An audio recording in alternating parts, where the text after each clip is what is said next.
What is up, ladies and gentlemen? Welcome back to the channel. My name is Tim, and thanks so much for checking on today's video. Today, based on the title and thumbnail, as you can tell, I want to talk about Warzone, but in particular, skill-based matchmaking. Activision is just going out of their way, day in and day out, week after week, to make life as difficult as possible for us casual Call of Duty players, us people who aren't even, that good at the game, right? We don't even have like a 2 or 3 KD. Like me, I'm sitting at like a 1.1, and I'm sitting here sweating most times. Like not every time, obviously a 1.1 KD, and sometimes I do terrible because I'm using like launchers or something. But yeah, sometimes I'll get into, trash lobbies. Sometimes I'll get into unbearable jump shotting, bunny hopping messes where nobody ends up having fun, right? Like the other team doesn't have fun because they go like, I don't know, 30 and 18, and then we don't have fun because we go like 25 and 20. Like who has fun in that game? You know what I mean? Like at most, what, someone gets like a war machine? Cool. Like that's not fun. Fun is stomping on people. And obviously people want to stomp on each other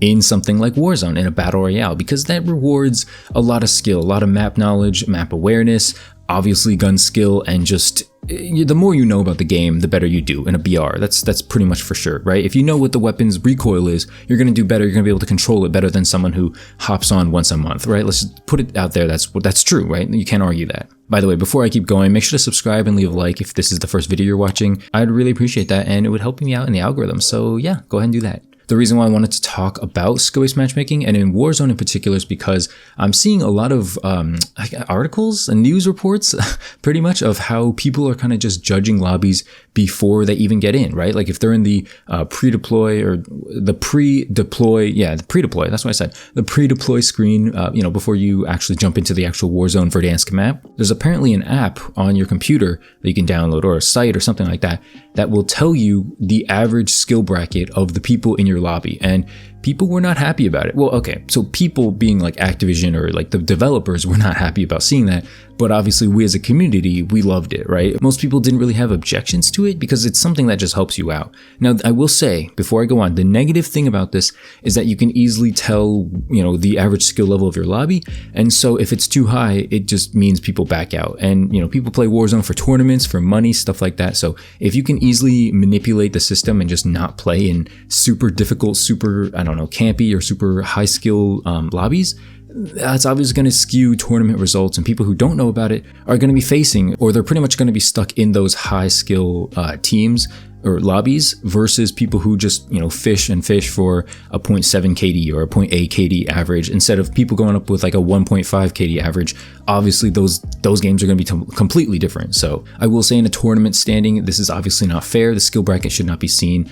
So I think for tournaments, this should be shut off, but for, everyday play, for casual play, I don't see an issue with it. Of course, you can't really differentiate who's in a tournament and who's just playing casually, so I can understand that. But for tournament play, I definitely don't think you should have any kind of, extra advantage, extra bonus. That goes for everything. That goes for Cronus Zen. That goes for, I don't know if that Duba counts as cheating or whatever. I don't think Scuff counts as cheating, but like stuff like that, Like I think it should be as fair as possible. Not that those stuff should not be in the game or not be at your disposal, but tournaments, you're betting money, right? You should be as fair as possible. Let's just call it what it is. I'm going to flash a screenshot from one of the images here, basically from the website, and it tracks your Warzone games and stats, and it tells you the skill bracket. So as you can see here, the difficulty is Diamond 2, being top 7%, with the average KD being 1.26, and so obviously that's pretty difficult, right? I mean, I don't know how good you are, but I wouldn't want to be facing where the average KD is a 1.26. That means there's half the people in the lobby have more than a 1.26 KD. That's pretty annoying, especially in Warzone. I don't really want to face that. So like, as you can tell, it's really easy, or it was easy, to see the average KD of the lobby you're in and run it against that database of, everybody who's ever played in Warzone. So it is what it is. Like I said, I don't have an issue with it in casual play. I think it's just something that's helpful, and I don't have an issue with it. But for tournament play, it definitely should be, handled differently. Another big thing about this like Warzone companion app, or whatever you want to call it, is that people claim that it's ruining the game altogether. And I'll play a kind of like a clip, a 1-minute clip of someone talking about it, basically how it just ruins the game completely, and people don't play fairly. People just don't, stay in games where it's too difficult to stay in. And here's all the top people in my game right here. And then while I'm in the lobby, I click Alt X. There's everybody in my game. Oh wait, was that last game? Oh, there it goes. So there's everybody with top KDs in my game right now. I can see every single team and what their KD average is together. Every single team in the game in the pre-lobby, I can see their average KD. This team has a 0.3 average KD. That the lobby is a 1.41 average KD. So if I'm in a tournament, I'd be like, oh, let's back out. Let's try a different lobby until you get a 0.8 or 0.9 average KD. There you go. So that is why y'all have been getting stream sniped every game. I don't know. I have mixed feelings about this. On the one hand, I think it's annoying to, I guess, like if you're watching a streamer, let's say, and you see him fishing for lobbies, like for reverse boosting in Cold War, I think that's not annoying, but I don't think it's necessary, and I don't think people really care that much. When it comes to money, I definitely see an issue with it because it's quote unquote cheating, and obviously you shouldn't be doing that in these kinds of games. Now the owner, his name is Dmitry Shemeko, I guess he's the owner of the app and the COD stats site. He told Eurogamer that the app was intended to be used as a tool to help the community and highlight cheaters, which I believe. I believe someone doesn't make an app just for people to cheat and find easier lobbies. I mean, like, obviously we're the COD community. We always want to find ways of easier use for everything. That's why we use the top meta guns and stuff like that. We as a community are, let's face it, pretty lazy, pretty unoriginal when it comes to that stuff, but I believe him. He says it's used to help the community and highlight cheaters.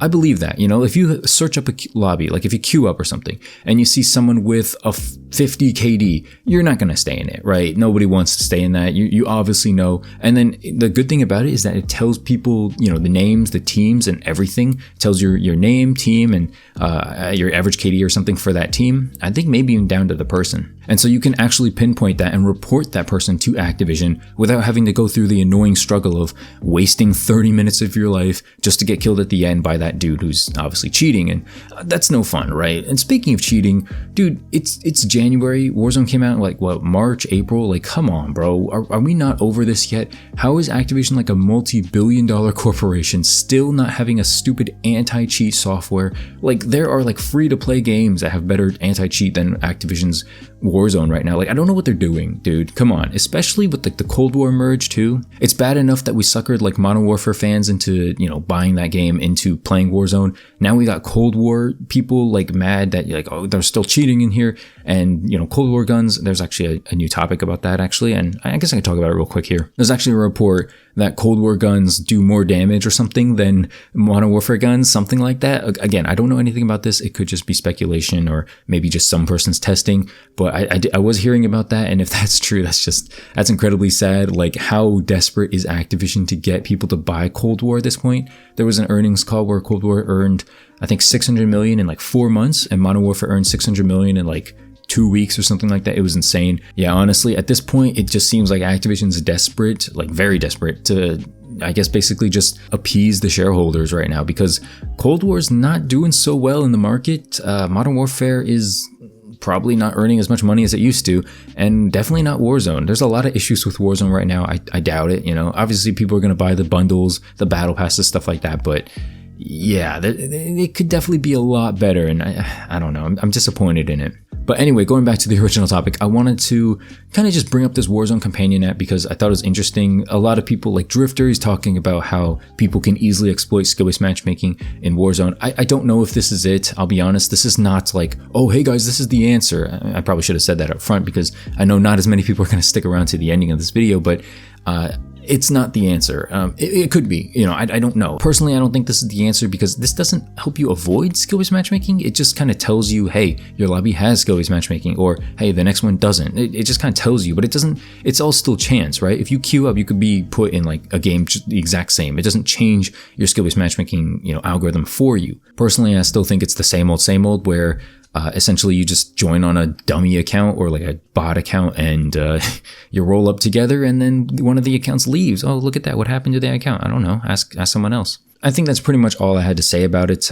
It's an interesting app. You can definitely go on that website if you want to check it out. Me personally, I haven't played Warzone in a while. I might, pretty soon as I'm done Dark Matter. Still stuck on these damn launchers. It's taken quite a while. If you've on it or something, you know the struggle. But anyway, yeah, that's basically all I had to say for this video. I don't expect this video to do super well just because it's a Warzone kind of video.